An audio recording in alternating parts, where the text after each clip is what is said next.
everybody. Yeah, I know it's been a minute since I've been on YouTube, but I am here on behalf of my beloved sister Fatima and the tragic accident that she was in on October the 17th, 2019. And here to tell you how Balch Springs police officer deemed her accident is no fault of anyone. I will show you in the video the highway that she was traveling on. It was around 8 p.m. at night. It's a time when they blocked part of the highway off for construction. They've been doing that for a while between certain hours of the night. I believe Monday through Thursday or Monday through Friday. It was on a Thursday when she was traveling, and they had narrowed traffic down to one lane. And from my understanding, traffic was coming to a slowdown. She had slowed down.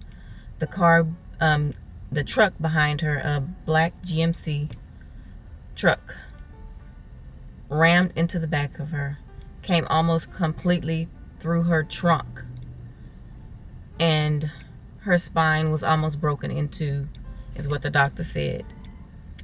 And as a result of that, she is possibly permanently paralyzed from just below her chest on down, or you might as well say her waist down.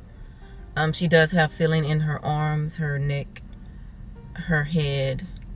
She can move her arms, she can move her neck and her head.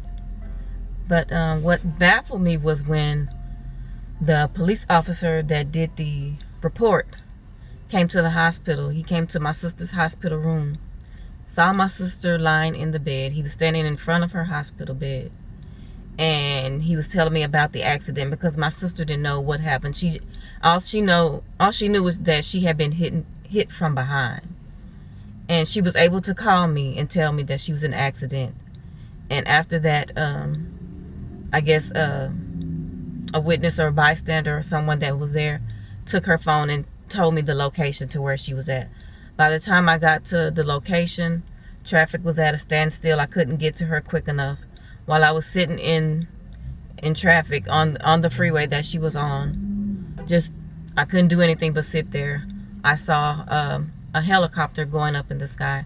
I had no idea that was care flight, that my sister was being airlifted to the hospital for emergency surgery. They had to realign her spine and stabilize it. But the doctor said there was way too much damage done to her spine, that all they could do was stabilize it, but the damage had already done, which left her partially paralyzed. But back to what had baffled me was the police officer, Balch Springs police officer, Balch Springs, Texas, standing in my sister's hospital room, told me that no one was at fault. Guy just couldn't slow down in time. He was a nice guy on his way home to Van, Texas. Nobody's at fault. And so I'm looking at my sister and I said, no one was at fault. No, he wasn't intoxicated or anything. Just nice guy on his way home. Well, my sister was a nice woman on her way home, and just from the damage done to her car, I don't see how that officer, and seeing my sister and then telling him what her diagnosis and prognosis was, and he showed me the picture of the guy's truck. That's how I know it was a black GMC truck, 2005. He showed me a picture of the guy's truck who hit my sister from behind. His front end was completely slammed in, but the guy was able to walk away with no injuries. And just from that guy was speeding in a construction zone. All he received was a ticket for no insurance. That's what the Balch Springs police officer told me. He was issued a citation because he didn't have insurance. How that is possible that this guy was at no fault for ramming his truck into my sister's car? Obviously, the police officer said it was a construction zone. Traffic was backed up. Why hadn't he slowed down? The guy was speeding. He didn't get a ticket for speeding. He only received a ticket for no insurance. He told the officer that he didn't have insurance. So my sister is now laying in the hospital. She's going to have to do extensive rehab for we don't know how long yet. But she's strong and she is fighting. So I'm telling you guys this. Help me understand. How is this possible? There's an investigation that needs to be done. We're trying to look into it because there's no way that he was not speeding. I don't know if he was texting. I don't know if he was talking on the phone. I don't know what he was doing to cause him to do that much damage to my sister's car that will cause her to have her spine almost broken into. And right now, my sister's, she's gonna need a lot of rehab, a lot of therapy. I started her a GoFundMe page. If you would like to donate, her page name is Fatima's Road to Recovery.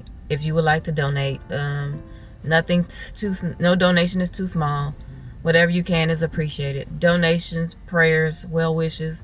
I got to be my sister's voice right now because she can't talk. She has a trach, but she doesn't have the thing in where you could hear her. So right now we are reading her lips. And they're slowly taking her off of the ventilator, the breathing machine. So once she goes to rehab, she will be able, before she goes to rehab, she has to be able to totally breathe on her own. My sister has worked as a nurse for over 23 years. Now she is unable to do her job that she loves so much. In one instant, my sister's life just completely changed. She went from being up walking around, doing the job that she loves, with patients that love her, to unable to stand, and right now unable to speak. And just imagine the toll that it's taking on her mentally as well as physically. Thank you guys for listening. Thank you for watching. If there's anyone out there that can help me get to the bottom of this, or help me figure out how police officers come to this conclusion. Oh, and also, when he told me that there was no fault, he even told me that he had not seen my sister's car. So he based that decision to say no fault without even seeing my sister's car.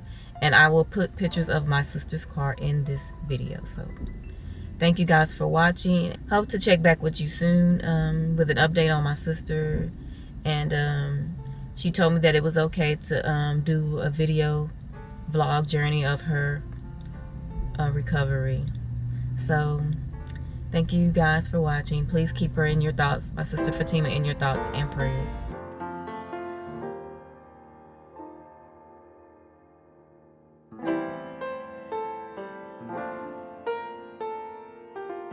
This is where it happened, right here.